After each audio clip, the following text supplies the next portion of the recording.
Hello friends, welcome back to my channel ಅಂತ ಹೇಳ್ತಾ ಇವತ್ತಿನ ವಿಡಿಯೋದಲ್ಲಿ ನಿಮಗೆ ಗೊತ್ತೇ ಇರುತ್ತೆ, ಆಗಲೇ ಟೈಟಲ್ ನೋಡಿ ಏನ್ರ ಬಗ್ಗೆ ನಾನು ವಿಡಿಯೋ ಮಾಡ್ತಿದ್ದೀನಿ ಅಂತ. ಇದು ಕಾಮನ್ ಸಮಸ್ಯೆ ಎಲ್ಲರಿಗೂ, ಮತ್ತೆ ಬೇರೆಯವ್ರಿಗೂ ಡಿಸ್ಟರ್ಬ್ ಆಗುವಂತ ಸಮಸ್ಯೆ ಅಂತಾನೆ ಹೇಳ್ಬೋದು. ಸೊ ಇದು ಕಾಮನ್ ಆಗಿರೋ ಪ್ರಾಬ್ಲಮ್. ಒಂದು 100 ಜನದಲ್ಲಿ ಒಂದು 70 ಜನಕ್ಕಾದ್ರೂ ಈ ಪ್ರಾಬ್ಲಮ್ ಇದ್ದೇ ಇರುತ್ತೆ. ಸೊ ಈ ಪ್ರಾಬ್ಲಮ್ ಇಂದ ಬೇರೆಯವ್ರಿಗೂ ಪ್ರಾಬ್ಲಮ್ ಆಗುತ್ತೆ. ಸೊ ಅದೇನು ಅಂದ್ರೆ ಗೊರ್ಕೆ ಬಂದ್ರೆ ಗೊರ್ಕೆ ಇರೋರ್ಗೆ ಆರಾಮಾಗಿ ಮಲ್ಕೊಂಡ್ಬಿಡ್ತಾರೆ. ಸೊ ಅವ್ರದ್ದು ಪ್ರಶಾಂತವಾಗಿ ನಿದ್ದೆ ಮಾಡ್ತಾರೆ. ಬಟ್ ಗೊರ್ಕೆ ಇರೋರ್ ಪಕ್ಕ ಯಾರಾದ್ರೂ ಮಲ್ಕೊಂಡ್ರೆ ಅವ್ರ ಕತೆ ಮುಗೀತು ಅಲ್ವಾ. ಗೊತ್ತಿರುತ್ತೆ, ಅದೆಷ್ಟೊಂದು ಜನ ಅನುಭವ ಆಗಿರೋರ್ಗೆ ಗೊತ್ತಿರುತ್ತೆ. ಗೊರ್ಕೆ ಮಾಡೋ ವ್ಯಕ್ತಿ ಪಕ್ಕ ನಾವು ಮಲ್ಕೊಂಡ್ರೆ ಹೇಗಿರುತ್ತೆ ನಮ್ಮ ಪರಿಸ್ಥಿತಿ ಅನ್ನೋದು ಗೊತ್ತೇ ಇರುತ್ತೆ. ಸೊ ನನಗೂ ಆ ಥರದ್ದು ಎಕ್ಸ್ಪೀರಿಯನ್ಸ್ ಆಗಿದೆ ಅಂತಾನೆ ಹೇಳ್ಬೋದು. ನಾನು ಅಷ್ಟೇ, ನನಗೆ ಬೇಗ ನಿದ್ದೆ ಬರಲ್ಲ. ಒಂದು half an hour to 45 minutes ನನಗೆ ಸ್ವಲ್ಪ ಹೊತ್ತು ಒದ್ದಾಡಿ ಸ್ವಲ್ಪ ಹೊತ್ತು ಮೊಬೈಲ್ ನೋಡ್ಬಿಟ್ಟು ಸೊ ಆಮೇಲೆ ನಾನು ಮಲ್ಕೊಳ್ಳೋದು. ಸೊ ನಾನು ಕಣ್ಣು ಮುಚ್ಚಿದ ತಕ್ಷಣ 2 ನಿಮಿಷಕ್ಕೆ ನನಗೆ ನಿದ್ದೆ ಬರಲ್ಲ. ಬಟ್ ಬೇರೆಯವ್ರಿಗೆ ಕಣ್ಣು ಮುಚ್ಚಿದ 1 ನಿಮಿಷಕ್ಕೆ ನಿದ್ದೆಗೆ ಹೋಗ್ಬಿಟ್ಟಿರ್ತಾರೆ, ಆಗ್ಲೇ ಗೊರ್ಕೆನೂ ಸ್ಟಾರ್ಟ್ ಮಾಡ್ಬಿಟ್ಟಿರ್ತಾರೆ. ಸೊ ಈ ಗೊರ್ಕೆಯಿಂದ ಅವ್ರಿಗೇನು ಪ್ರಾಬ್ಲಮ್ ಆಗಲ್ಲ, ಪಕ್ಕದಲ್ಲಿ ಮಲಗಿರ್ತಾರಲ್ಲ, ಸೊ ಅಂಥವ್ರಿಗೆ ಪ್ರಾಬ್ಲಮ್ ಆಗುತ್ತೆ. ಈ ವಯಸ್ಸಾದವರು ಜಾಸ್ತಿ, ಸೊ ಮತ್ತೆ ಈ ಜಾಸ್ತಿ ವಯಸ್ಕರಲ್ಲಿ ನಾವು ಗೊರ್ಕೆನ ನೋಡ್ತಾ ಇರ್ತೀವಿ, ತಾತ ಅಜ್ಜಿಗಳು ನೋಡ್ತಾ ಇರ್ತೀವಿ. ಬಟ್ ಇವಾಗ ನೋಡಿದ್ರೆ ಇವಾಗ ಗೊರ್ಕೆ ಎಲ್ಲಾರ್ಗೂ ಕಾಮನ್ ಆಗಿಬಿಟ್ಟಿದೆ. ಸೊ 20-30 ಇಯರ್ಸ್ ಅರೌಂಡ್ ಇವ್ರಿಗೂ ಕಾಮನ್ ಆಗಿಬಿಟ್ಟಿದೆ ಗೊರ್ಕೆನ ನಾವು ಹೇಗೆ ಅವಾಯ್ಡ್ ಮಾಡ್ಬೋದು. ಸೊ ಗೊರ್ಕೆ ಬರದಲ್ಲೇ ನಾವು ಏನೆಲ್ಲ ನಾವು ಮನೆ ಮದ್ದುಗಳನ್ನ ತಗೋಬಹುದು ಅನ್ನೋ ಕಾನ್ಸೆಪ್ಟ್ ಇವತ್ತು ಹೇಳ್ತಾ ಇದ್ದೀನಿ. ಸೊ ಆಗಲೇ ನಾನು ಗೊರ್ಕೆ ಬಗ್ಗೆ ಮಾತಾಡ್ತಿದ್ದೆ. ಅದಂತೂ ಚಿತ್ರ ಹಿಂಸೆ ಅನುಭವಿಸೋರ್ಗೆ ಮತ್ತೆ ಕೇಳೋರಿಗೆ ಮಾತ್ರ ಚಿತ್ರ ಹಿಂಸೆ ಅಂತಾನೆ ಹೇಳ್ಬೋದು. ನಿದ್ದೆನೇ ಬರಲ್ಲ. ಸೊ ಈಗ ಏನ್ ಮಾಡ್ತಾರೆ, ಗೊರ್ಕೆ ಮಾಡೋರ್ ಪಕ್ಕದಲ್ಲಿದ್ರೆ ಏನ್ ಮಾಡ್ತಾರೆ, ಬೇರೆ ಕಡೆ ಎದ್ದೋಗ್ಬಿಟ್ಟು ಮಲ್ಕೊಂಡ್ಬಿಡ್ತಾರೆ. ಸೊ ಇದೊಂಥರ ಡಿಸ್ಟರ್ಬೆನ್ಸಸ್ ಅಂತಾನೆ ಹೇಳ್ಬೋದು. ಗೊರ್ಕೆ ಮಾಡೋರು ನೋಡಿ ಅವ್ರ ಪಕ್ಕದಲ್ಲಿ ಯಾರು ಮಲ್ಕೊಳ್ಳಲ್ಲ, ಅವ್ರ ಒಂದು ರೂಮ್ಗೆ ಹಾಕ್ಬಿಟ್ಟು ಬಾಗ್ಲು ಹಾಕ್ಬಿಟ್ಟು ಬೇರೆ ಕಡೆ ಮಲ್ಕೊಂಡ್ಬಿಡ್ತಾರೆ. ಅವ್ರ ಪಕ್ಕದಲ್ಲಿ ಯಾರು ಮಲ್ಕೊಳಕ್ಕೆ ಹೋಗಲ್ಲ, ಬಿಕಾಸ್ ಗೊರ್ಕೆ ಅವ್ರ ನಿದ್ದೆಗೂ ಡಿಸ್ಟರ್ಬ್ ಆಗುತ್ತೆ. ಸೊ ಹಾಗಾಗಿ ಇವತ್ತು ಮನೆ ಮದ್ದುಗಳಿಂದನೇ ನಾವು ಗೊರ್ಕೆನ ಹೇಗೆ ಆರಾಮಾಗಿ ನಾವು ರಿಡ್ಯೂಸ್ ಮಾಡ್ಕೋಬಹುದು, ಕಮ್ಮಿ ಮಾಡ್ಕೋಬಹುದು, ಸ್ಟಾಪ್ ಮಾಡಬಹುದು ಅನ್ನೋದ್ರ ಬಗ್ಗೆ ನಾನು ಇವಾಗ ತಿಳಿಸ್ಕೊಡ್ತಾ ಇದ್ದೀನಿ. ಓಕೆ ಫ್ರೆಂಡ್ಸ್, ಆಲಿವ್ ಆಯಿಲ್ ನಿಮಗೆ ಗೊತ್ತೇ ಇರುತ್ತೆ. ಆಲಿವ್ ಆಯಿಲ್ ಎಲ್ಲಾರ ಮನೇಲೂ ಇರುತ್ತೆ. ಅಡುಗೆಗೆ ಯೂಸ್ ಮಾಡ್ತಾರೆ, ಹೇರ್ಸಿಗೆ ಯೂಸ್ ಮಾಡ್ತಾರೆ, ಸ್ಕಿನ್ನಿಗೆ ಯೂಸ್ ಮಾಡ್ತಾರೆ. ಅದೊಂಥರ ಮೆಡಿಸಿನ್ ಆಯಿಲ್ ಅಂತಾನೆ ಹೇಳ್ಬೋದು.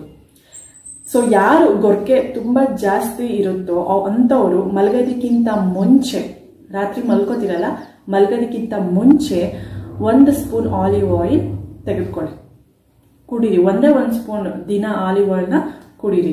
ಸೊ ಇದು ಕುಡಿಯೋದ್ರಿಂದ ಯಾವ ಸೈಡ್ ಎಫೆಕ್ಟ್ಸು ಇರಲ್ಲ, ಬಿಕಾಸ್ ನೀವು ಆಲಿವ್ ಆಯಿಲ್ನ ಇದಕ್ಕೂ ಬಳಸ್ತೀರಾ, ಅಡುಗೆಗೆಲ್ಲ ಬಳಸ್ತೀರಾ. ಆಲಿವ್ ಆಯಿಲ್ ಅಲ್ಲಿ ಯಾವುದೇ ಸೈಡ್ ಎಫೆಕ್ಟ್ಸ್ ಇರಲ್ಲ. ಸೊ ಹಾಗಾಗಿ ಒರಿಜಿನಲ್ ಆಲಿವ್ ಆಯಿಲ್ನ ನೀವು ಪರ್ಚೇಸ್ ಮಾಡಿಬಿಟ್ಟು ಮಲಗೋದಕ್ಕಿಂತ ಮುಂಚೆ 1 ಸ್ಪೂನ್ ಕುಡಿದ್ಬಿಟ್ಟು ಮಲ್ಕೊಂಬೇಡಿ. ನಿಮ್ಗೆ ಏನಾದರೂ ಅದು ಕಹಿ ಅನ್ಸುತ್ತೆ ಆಯಿಲ್ ಏನಾದರೂ ಅಂದ್ರೆ ಅದಕ್ಕೆ ಸ್ವಲ್ಪ ನೀವು ಜೇನುತುಪ್ಪನ ಹಾಕೊಂಡು ಸಹ ನೀವು ಕುಡಿಬಹುದು. ಸೊ ಇದೊಂದು ಟಿಪ್ಪು ಗೊರ್ಕೆ ಮಾಡೋರ್ಗೆ. ಇನ್ನೊಂದು ಟಿಪ್ ಏನಂದ್ರೆ, ನೀವು ಮಲಗೋದಕ್ಕಿಂತ ಮುಂಚೆ ಬೆಳ್ಳುಳ್ಳಿ ತಿನ್ನಿ. ಸೊ 1-2-3 ಎಸಳು ಹಾಗೆ ಸಿಪ್ಪೆ ತೆಗೆದ್ಬಿಟ್ಟು ಬೆಳ್ಳುಳ್ಳಿನ ಚೆನ್ನಾಗಿ ಅಗ್ದು ನೀರು ಕುಡಿದು ಮಲ್ಕೊಂಬೇಡಿ. ಸೊ ಗೊರ್ಕೆ ಪ್ರಾಬ್ಲಮ್ಮು ಕಂಟ್ರೋಲ್ ಆಗುತ್ತೆ. ಇದಾದ್ಮೇಲೆ ಅರಿಶಿನ, ಮಲಗೋದಕ್ಕಿಂತ ಮುಂಚೆ 1 ಗ್ಲಾಸ್ ನೀರಲ್ಲಿ 1 ಸ್ಪೂನ್ ಇಲ್ಲ ನಿಮ್ಗೆ ಎಷ್ಟು ಕ್ವಾಂಟಿಟಿ, 1 ಸ್ಪೂನ್ ಇಲ್ಲ ಅರ್ಧ ಸ್ಪೂನ್ ಅಷ್ಟು ಅರಿಶಿನ ಪುಡಿ ಹಾಕೊಂಡು ಚೆನ್ನಾಗಿ ಮಿಕ್ಸ್ ಮಾಡಿ ಮಲಗೋದಕ್ಕಿಂತ ಮುಂಚೆ ಒಂದು ಹಾಫ್ ಆನ್ ಅವರ್ ಮುಂಚೆ ಕುಡಿದ್ಬಿಟ್ಟು ಮಲ್ಕೊಳ್ಳಿ. ಸೊ ಇದು ಇನ್ನೊಂದು ಟಿಪ್. ನೆಕ್ಸ್ಟ್ ಟಿಪ್ ಬಂದು ಏಲಕ್ಕಿನ ಚೆನ್ನಾಗಿ ಮಿಕ್ಸಿಗೆ ಹಾಕ್ಬಿಟ್ಟು ಪೌಡರ್ ಮಾಡ್ಕೊಳ್ಳಿ. ಏಲಕ್ಕಿನ ಚೆನ್ನಾಗಿ ಪೌಡರ್ ಮಾಡ್ಕೊಂಡ್ಮೇಲೆ 1 ಗ್ಲಾಸ್ ನೀರಿಗೆ ಆ ಏಲಕ್ಕಿ ಪೌಡರ್ನ ನೀವು ಮಾಡ್ಕೊಂಡಿರ್ತೀರಲ್ಲ ಅದನ್ನ ಮಿಕ್ಸ್ ಮಾಡಿ ಮಲಗೋದಕ್ಕಿಂತ ಒಂದು ಅರ್ಧ ಗಂಟೆ ಮುಂಚೆ ಅದನ್ನ ಏಲಕ್ಕಿ ಪುಡಿ ನೀರನ್ನ ನೀವು ಕುಡಿದ್ರೆ ಸೊ ಗೊರ್ಕೆನ ಆರಾಮಾಗಿ ಕಂಟ್ರೋಲ್ ಮಾಡ್ಬೋದು.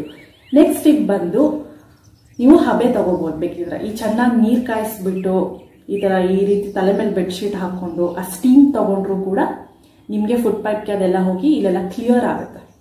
ಸೊ ಈ ಸ್ಟೀಮ್ ತಗೊಳ್ಳೋದ್ರಿಂದನೂ ನೀವು ಗೊರ್ಕೆನ ಕಂಟ್ರೋಲ್ ಮಾಡ್ಬೋದು. ಬಟ್ ಇದನ್ನ ನೀವು ದಿನ ಫಾಲೋ ಮಾಡ್ತಾ ಇರಬೇಕು. ಗೊರ್ಕೆ ಕಂಟ್ರೋಲ್ ಆಗೋವರೆಗೂ ನೀವು ಇದನ್ನ ಫಾಲೋ ಮಾಡ್ತಾ ಇರಬೇಕು. ನೆಕ್ಸ್ಟ್ ಇನ್ನೊಂದು main important and last point ಬಂದು ಸ್ಮೋಕಿಂಗ್ ಮತ್ತೆ ಡ್ರಿಂಕ್ಸ್ ಮಾಡಬಾರ್ದು. ಧೂಮಪಾನ ಮತ್ತೆ ಮದ್ಯಪಾನ ಮಾಡಲೇಬಾರ್ದು. ಯಾರು ಜಾಸ್ತಿ ಧೂಮಪಾನ ಮದ್ಯಪಾನ ಮಾಡ್ತಾರೋ ಅಂಥವ್ರಿಗೆ ಗೊರಕೆ ಇರೋದು. ನೀವು ಬೇಕಿದ್ರೆ ಚೆಕ್ ಮಾಡಿ ನೋಡಿ, ಯಾರು ಜಾಸ್ತಿ ಸಿಗರೆಟ್ ಸ್ಮೋಕಿಂಗ್ ಮತ್ತೆ ಡ್ರಿಂಕ್ಸ್ ಜಾಸ್ತಿ ಮಾಡ್ತಾರೋ ಅಂಥವ್ರಿಗೆ ಗೊರಕೆ ಜಾಸ್ತಿ ಇರೋದು. ಸೊ ಹಾಗಾಗಿ ಇವನ್ನೆಲ್ಲ ನಾನು ಈ 6 ಟಿಪ್ಸ್ ಹೇಳಿದ್ದೀನಿ. ಈ 6 ಟಿಪ್ಸ್ನು ನೀವು ಫಾಲೋ ಮಾಡಿ, ದಿನ ಫಾಲೋ ಮಾಡೋದ್ರಿಂದ ನಿಮ್ಗೆ ಗೊರಕೆ ಪ್ರಾಬ್ಲಮ್ನ ಈಸಿಯಾಗಿ ಕಂಟ್ರೋಲ್ ಮಾಡ್ಬೋದು. ಜಾಸ್ತಿ ಸೌಂಡ್ ಹೊರಗೆ ಬರಲ್ಲ. ಕಮ್ಮಿ ಸೌಂಡ್ ಅಂದ್ರೆ ಬಿಡು ಹೇಗೋ ಒಂದು ಮಲ್ಕೋಬಹುದು. ಬಟ್ ಗೊರಕೆ ಸೌಂಡ್ ಅಂದ್ರೆ ಅದು ಹಾರಿಬಲ್, ಬೇರೆಯವ್ರಿಗೆ ಕೇಳಕ್ಕಾಗಲ್ಲ. ಅದು ನೀವು ಗೊರಕೆ ಹೊಡಿತೀರಲ್ಲ, ನಿಮಗದು ಗೊತ್ತಾಗಲ್ಲ ಪರಿಸ್ಥಿತಿ, ಬೇರೆಯವ್ರಿಗೆ ಹೇಗಿರುತ್ತೆ ಪರಿಸ್ಥಿತಿ ನಿದ್ದೆ ಮಾಡ್ಬೇಕಾದ್ರೆ ಅಂತ. ಇವಾಗ ಗಂಡ ಹೆಂಡತಿ ಮಲ್ಕೊಂಡಿರ್ತಾರೆ, ಗಂಡಗೆ ತುಂಬಾ ಗೊರಕೆ ಪ್ರಾಬ್ಲಮ್ ಇರುತ್ತೆ. ಪಾಪ ಹೆಂಡತಿ ಏನ್ ಮಾಡ್ತಾರೆ, ಪಕ್ಕದಲ್ಲಿ ಮಲ್ಕೊಳಕ್ ಆಗಲ್ಲ. ಸೊ ಅಂತವ್ರು ಏನ್ ಮಾಡ್ತಾರೆ, ಬೇರೆ ಬೇರೆ ಕಡೆ ಮಲ್ಕೋತಾರೆ.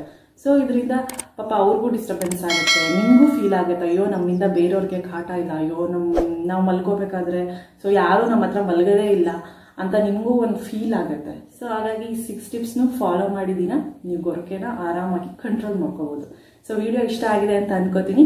ವಿಡಿಯೋ ಇಷ್ಟ ಆಗಿದೆ ಒಂದು ಲೈಕ್ ಮಾಡಿ, ಮತ್ತೆ ಮುಂದಿನ ವಿಡಿಯೋದಲ್ಲಿ ಸಿಗ್ತೀನಿ. ಅಲ್ಲಿವರೆಗೂ take care and bye bye.